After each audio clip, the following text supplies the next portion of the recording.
Everybody, Dr. Diane, your chronic illness expert here. Welcome to another episode in our brain fog month.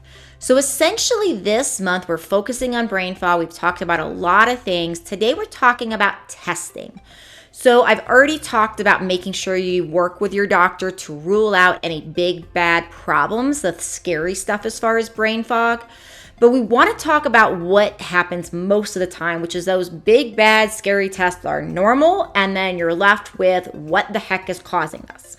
So we talked about some causes such as mold and such as Lyme or Bartonella or Babesia. So what are these things? So mold, I think most people have heard of mold, right? But mold will actually secrete a bunch of toxins that are very problematic to the human body. Not only can they cause inflammation to the brain like we've talked about, they've actually been shown to cause nerve cells to die. We have a lot of nerve cells in our brain, right? So if the nerve cells are dying, that can make up some of the brain fog.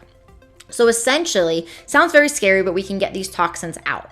So essentially what I recommend for testing for this is a test called urinary mycotoxins. What you can also do in the urine is run a test called the total tox test. So you can find information about these tests in the show notes. I have a link for you guys. That's a direct to consumer for lab test link. And if you're not sure about these tests and what they do exactly, make sure you show up for my next live masterclass where we will go over these things in detail and we'll talk about some of the stuff from this month. That's coming up soon. Check that out. It's totally free. So essentially what I'm saying though is in addition to that mold toxin test that you definitely want to consider, you would also like to consider a full environmental toxin test called tox test or total tox. That particular test is another urine test, super easy, can be done in the comfort of your own home. And essentially it will test for mold, it will test for pesticides, it will test for heavy metals, it'll test for glyphosates, a lot of other environmental chemicals, common chemicals seen in makeup, for example, or household products, cleaning products. So you get a lot of information. Now, typically everybody has some stuff that comes up on these tests, but it gives an insight as to maybe what your current exposure is, maybe what products you have that are highly problematic. Once you get the results from this test, then there's a really cool app you can put on your phone called Yuka, Y-U-K-A. And essentially, once you get the results from these tests, say you're high in a type of paraben, for example. Parabens are found in a lot of beauty products. So what you can do with this app, your app basically becomes a scanner, kind of like a QR code scanner, and you scan the barcode on these products, on products at home, and you're looking then for products that have parabens. And once you scan it, it will come up and it'll tell you all the toxins that are inside it, and you can start to see if there's anything you're doing that is built up in your body that could be contributing to your brain fog. And that's the power of testing. So that one's really important. I also wanted to mention the chronic infection test. So this is going to be testing for Lyme, but also for Bartonella, for Babesia. A lot of people are buying really, really poor Lyme tests on the market.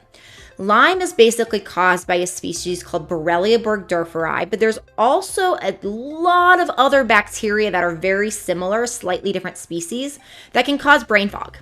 And so if you just do a classic Lyme test, it's going to only test for one of these species of this bacteria. When there's about a dozen or more that we're still learning in research, there's about a dozen or more of these particular types of bacteria that can cause brain fog. And if you just do a standard lab, you're going to miss it. So again, check out the information in the show notes. I really only work with these top lab companies. It's super important. One thing that we have not mentioned in this month yet that has to be mentioned when we're talking about brain fog is the gastrointestinal tract. So we talked a little bit about food allergies and sensitivities and testing for those a few episodes ago. And we also want to consider that with gut, we could have an infection in the gut. We could have a microbiome issue where the good bacteria are not healthy, right? The good bacteria in the gut actually activate our vitamins and minerals. We already talked a couple episodes ago about the importance of certain vitamins and minerals for brain health and for reducing brain fog. So if your bacteria in your gut are not active and they're not super healthy, you're probably not activating vitamins and minerals in the same way. So we got to get the gut healthy. There's a test that you will see also in my lab testing link below called the Gut Zoomer. That is it's a very thorough gut test. It's a super, super thorough. It's going to tell you about bacteria. It's going to tell you about parasites. It's going to tell you about the health of the good guys. It's going to tell you if you have enough stomach acid. It's going to talk about worms. It's super, super extensive, more extensive than just about any test on the market. So that's definitely an important one to consider, because another thing that can happen is if you have infections in the gut, and not everybody that has infections in the gut has symptoms in the gut. Sometimes you have an infection in the gut and you have no digestive problems, but it's manifesting as brain fog. And that's because infections can cause leaky gut. And when you have leaky gut, you can basically have increases in inflammation in your bloodstream and autoimmune processes where your body starts attacking its own tissue. And we see that can even happen in the brain. So again, I know this is scary information a lot of times. Brain fog, I think, is one of the scariest symptoms, especially because so many times people cannot tell you what's going on. But there are answers. These types of tests I'm talking about can go very, very, very far for helping with answers. So I hope you will check them out. I hope you will bring your questions to my next free masterclass that's coming up really soon. Information about how to register for that is in the show notes. We're going to talk about brain fog and more. So I hope to see you there.